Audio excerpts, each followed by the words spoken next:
Ahoy Shikni, hi everyone and welcome back to my channel. In today's video, I'm very happy and excited to take you on another lovely tour, and this time around in a zoo called Dvou Kralove, which is located in a town called Dvou Kralove in Czech Republic.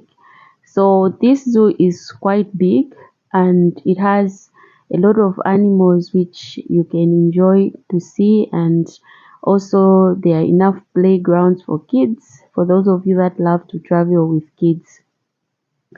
And the other thing is that you can go on a safari as well, so that you can enjoy the nature and just watch different kinds of animals.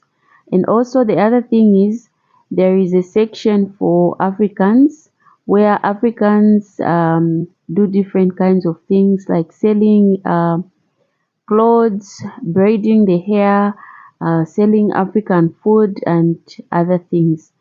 And also, I don't know if this happens very often. There are also different programs for kids like dancing, singing, and other things. So this is what you can see in this zoo, and it's quite entertaining and very nice.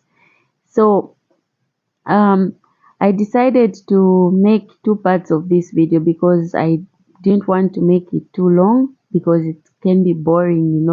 So I decided I should cut it in two parts. The first part is this one where I will be just showing you which animals you can see in the zoo.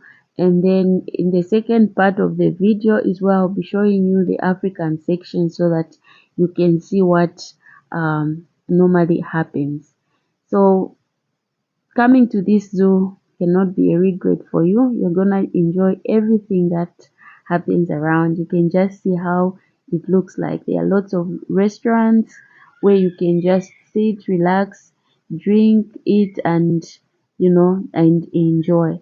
So this is all I had for you in today's video. I hope you enjoyed to the end, and let me know in the comment section what you think about this video. So see you guys in my next video. For now, bye.